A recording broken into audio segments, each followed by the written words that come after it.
You are the vanguard of knowledge and consciousness, a new wave in a vast ocean of possibilities. On the other side of that door, there's a world starving for new ideas, new leadership. I've been out there for 30 years. She's a wildcat.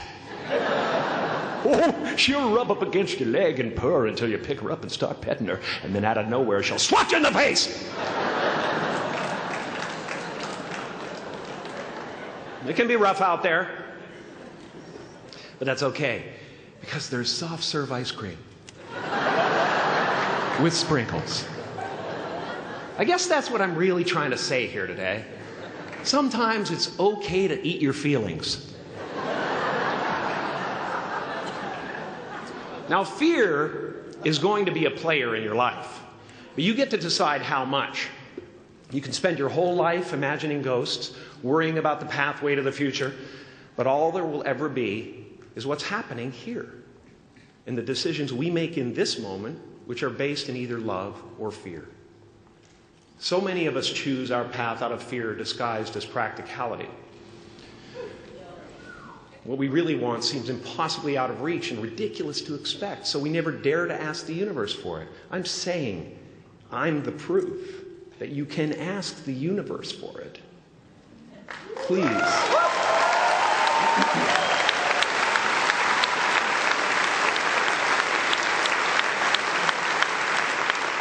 And if it doesn't happen for you right away, it's only because the universe is so busy fulfilling my order.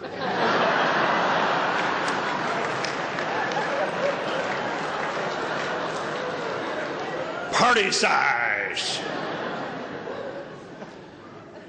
My father could have been a great comedian, but he didn't believe that that was possible for him. And so he made a conservative choice. Instead, he got a safe job as an accountant. And when I was 12 years old, he was let go from that safe job. And our family had to do whatever we could to survive. I learned many great lessons from my father, not the least of which was that you can fail at what you don't want. So you might as well take a chance on doing what you love.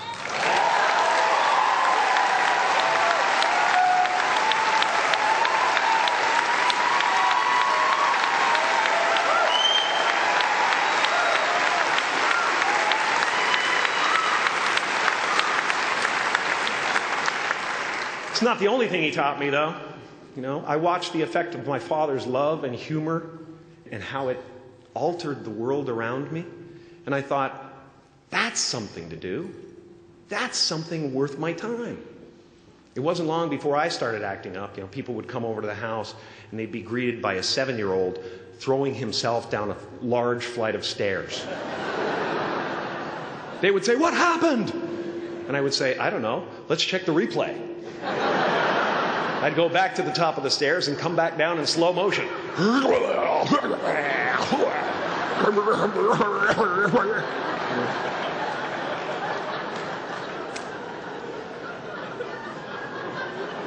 It was a very strange household. My father used to brag that I wasn't a ham, I was the whole pig. And he treated my talent as if it was his second chance. When I was about 28, after a decade as a professional comedian, I realized one night in LA that the purpose of my life had always been to free people from concern, just like my dad. And when I realized this, I dubbed my new devotion the Church of Freedom from Concern. The Church of FFC.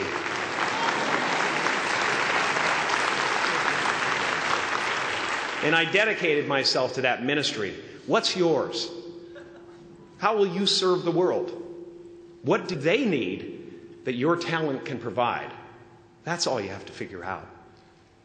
As someone who's done what you're about to go and do, I can tell you from experience, the effect you have on others is the most valuable currency there is.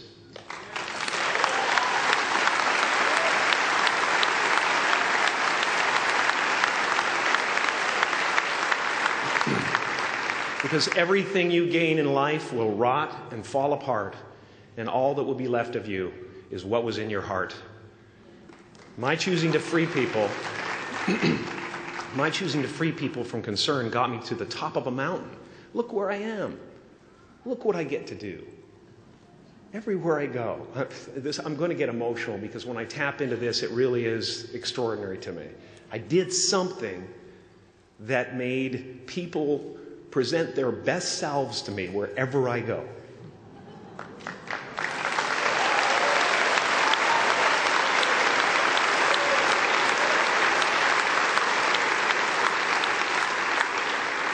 I am at the top of the mountain, and I was, and the only one I hadn't freed was myself, and that's when my search for identity deepened. I wondered who I'd be without my fame. Who would I be if I said things that people didn't want to hear? Or if I defied their expectations of me? What if I showed up to the party without my Mardi Gras mask and refused to flash my breasts for a handful of beads? I'll give you a moment to wipe that image out of your mind.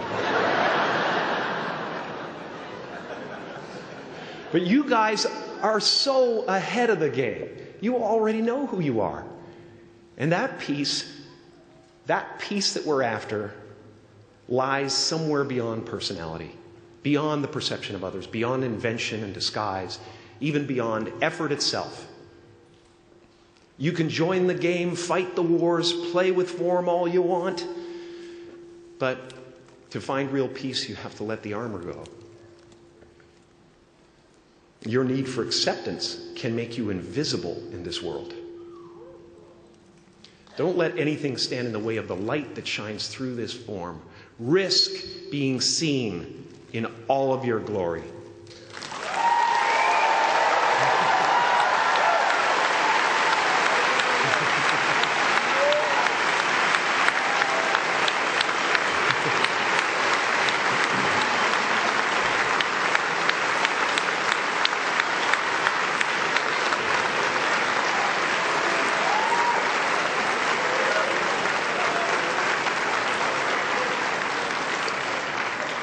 It's not big enough. This painting is big for a reason. It's called high visibility. It's about picking up the light and daring to be seen. Here's the tricky part. Everyone is attracted to the light. The party host up at the top, who thinks unconsciousness is bliss and is always offering to drink from the bottles that empty you. Misery below her. Despises the light, can't stand when you're doing well, wishes you nothing but the worst. The Queen of Diamonds, under him, needs a king to build her house of cards. And the hollow one down bottom there will cling to your leg and say, "Please don't leave me behind, for I have abandoned myself." Even those who are closest to you and most in love with you, the people you love most in the world, will find clarity confronting at times. This painting took me thousands of hours to complete. And when I was finished, thank you, thousands of hours, yes. I'll never get them back. I'll never get them back. I worked on this for so long. I was weeks and weeks like a madman alone on a scaffolding. And when I was finished, one of my friends said, "This would be a cool blacklight painting." So I started over.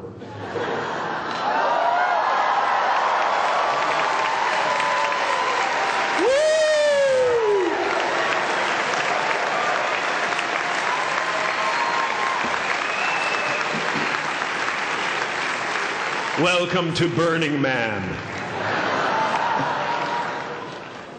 Some pretty crazy characters up there, but better up there than in here. You know, painting is one of the ways, thank you.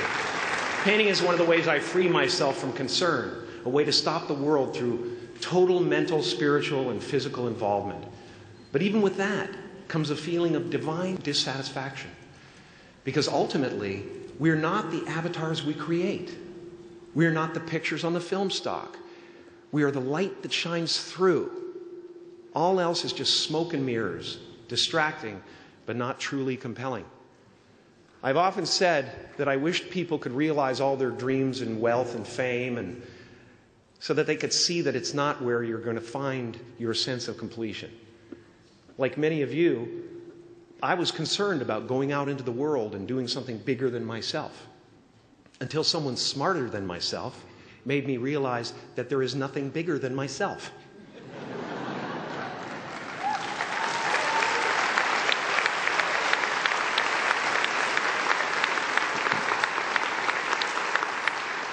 My soul is not contained within the limits of my body. My body is contained within the limitlessness of my soul. One unified field.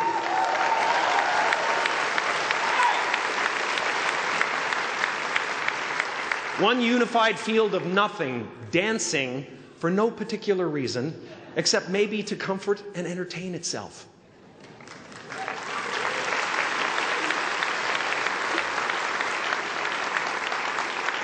As that shift happens in you, you won't be feeling the world, you'll be felt by it. You'll be embraced by it. Now I'm always at the beginning. I have a reset button, and I ride that button constantly. Once that button is functioning in your life, there's no story that the mind could create that will be as compelling. The imagination is always manufacturing scenarios, both good and bad, and the ego tries to keep you trapped in the multiplex of the mind.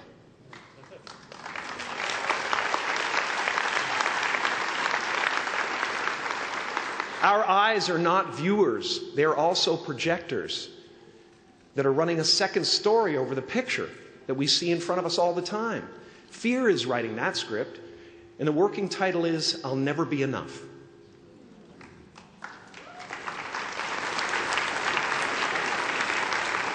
Now you're going to look at a person like me and say, how could we ever hope to reach those kind of heights, Jim? How can we make a painting that's too big for our home? How do you fly so high without a special breathing apparatus? This is the voice of the ego. And if you listen to it, there will always be someone who's doing better than you. No matter what you gain, ego will not let you rest. It will tell you that you cannot stop until you've left an indelible mark on the earth, until you've achieved immortality. How tricky is this ego that it would tempt us with the promise of something we already possess?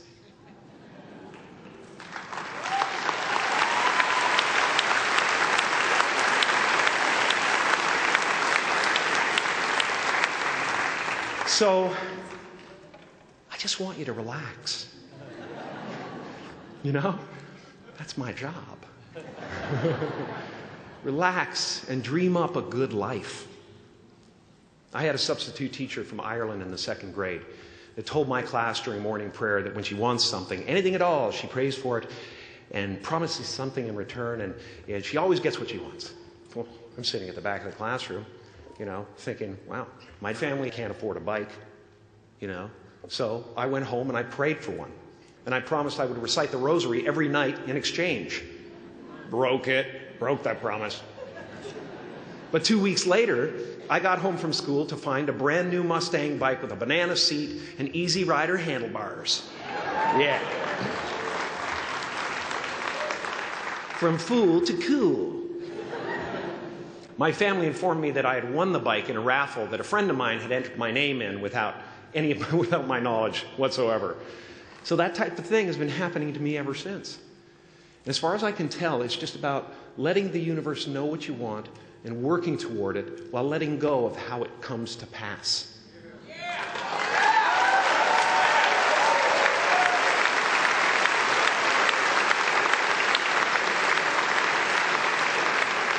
Your job is not to figure out how it's going to happen for you, but to open the door in your head. And when the door opens in real life, just walk through it.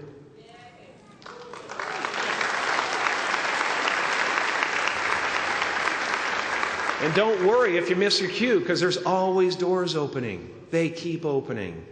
And when I say life doesn't happen to you, it happens for you, I really don't know if that's true.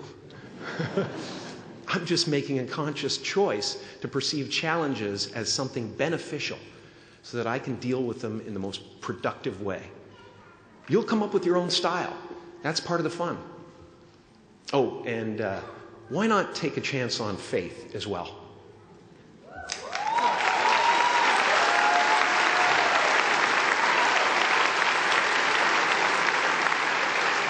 Take a chance on faith. Not religion, but faith. Not hope, but faith. I don't believe in hope. Hope is a beggar. Hope walks through the fire, and faith leaps over it.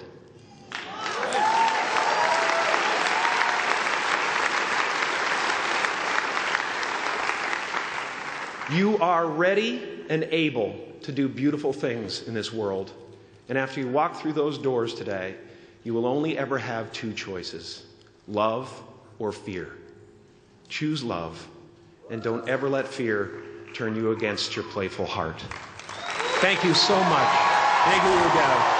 I'm so honored.